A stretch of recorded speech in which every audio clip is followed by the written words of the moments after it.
Hello and welcome back to Study Medha academy.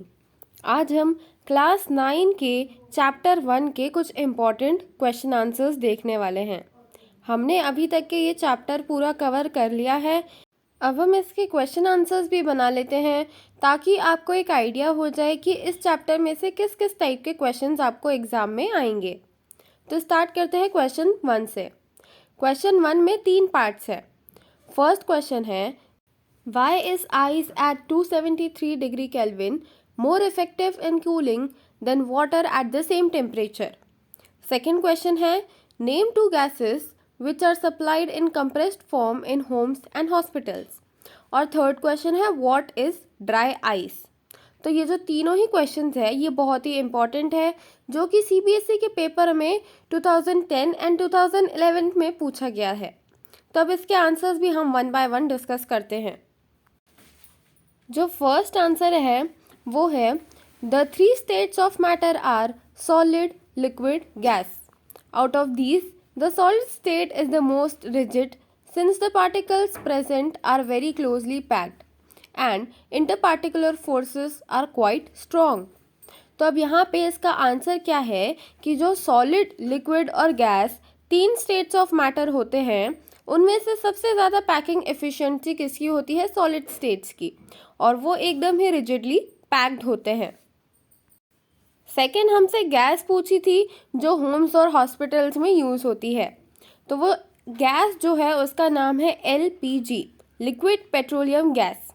ये question आपसे ऐसा भी पूछ सकते हैं कि what is the abbreviation of LPG.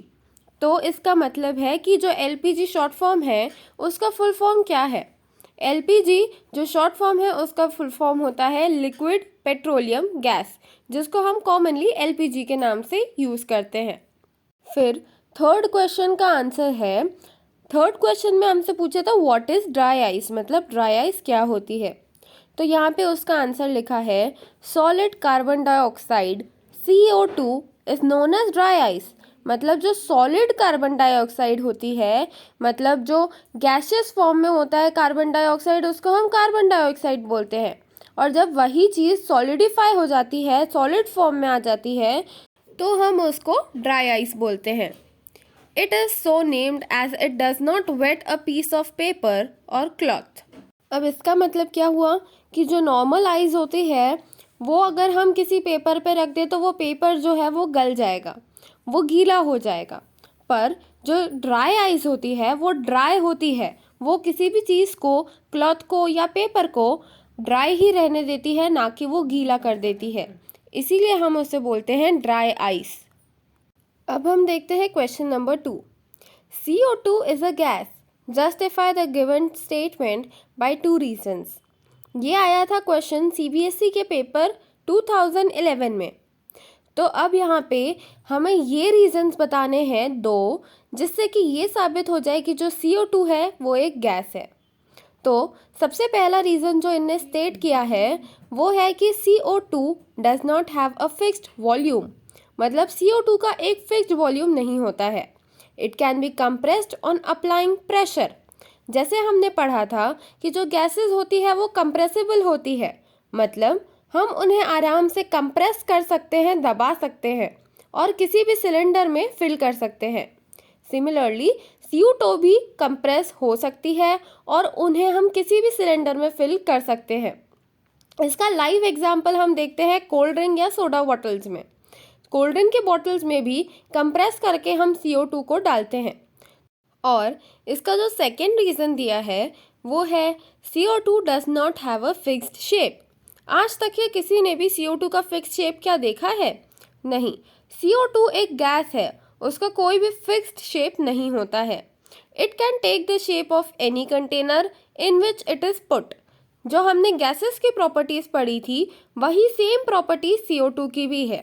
इसीलिए हम बोलते हैं कि CO2 इज़ अ गैस, क्योंकि उसकी जो प्रॉपर्टीज़ है वो गैसेस की प्रॉपर्टीज से सिमिलर है।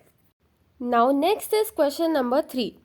क्वेश्चन नंबर 3 में हमसे पूछा है, what is a pure substance, give its 1 characteristics.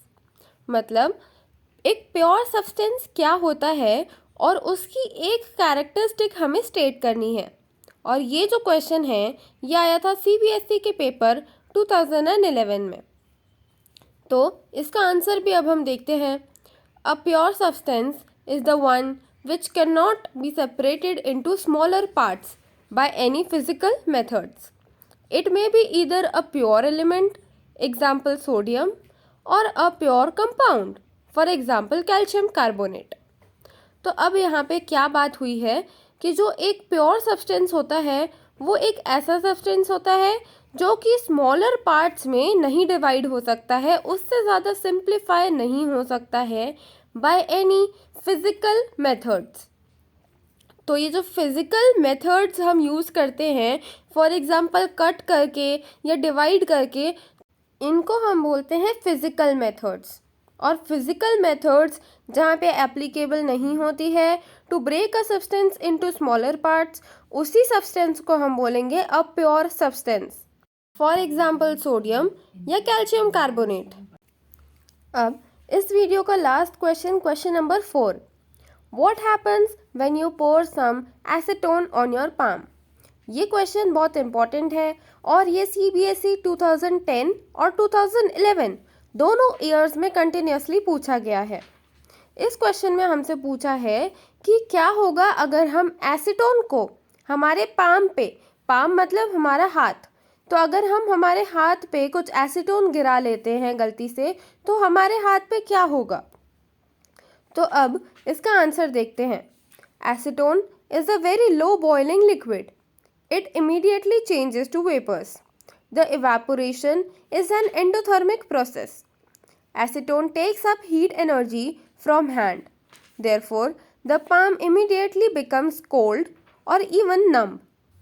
इसका मतलब क्या हुआ कि जो एसीटोन है उसका जो बॉइलिंग पॉइंट है वो इतना ज़्यादा कम होता है कि जैसे ही हम अपने पाम पे कुछ एसीटोन गिरा लेते हैं तो जो बॉडी की हीट होती है उसी हीट का यूज़ करके ये लिक्विड से वेपर्स में कन्वर्ट हो जाता है. और जैसे ही ये वेपर्स में कन्वर्ट होता है मतलब क्या, इवेपोरेशन प्रोसेस टेक प्लेस हुई. और इवेपोरेशन जो है वो एक एंडोथर्मिक प्रोसेस है.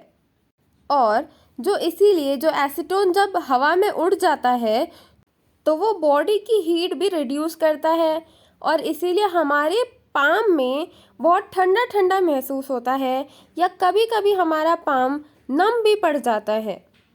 इसका लाइव एग्जांपल हो सकता है कि अगर आपके पास नेल पॉलिश थिनर की अगर बॉटल हो तो उसमें भी एसीटोन प्रेजेंट होता है और अगर वो थिनर हम हमारे हाथों पे डालते हैं तो हमें ठंडा ठंडा महसूस होता है. क्यों? क्योंकि उसमें भी एसीटोन प्रेजेंट है. तो ये जो 4 क्वेश्चंस अभी हमने डिस्कस करे हैं ये बहुत ही इम्पॉर्टेंट है और ये अलग अलग CBSE के पेपर्स में अलग अलग ईयर्स में आ चुके हैं. तो अगर आप इन्हें एक बार एग्ज़ाम से पहले देख लेंगे तो आपका पेपर और भी इजी हो जाएगा. तो इसीलिए ये वीडियो अपने पेपर से पहले एक बार ज़रूर देख लेना. और अगर आपको ये वीडियो पसंद आई हो तो हमारे चैनल को सब्सक्राइब करना, लाइक करना, कमेंट करना और शेयर भी करना. Thank you so much for watching this video till the end.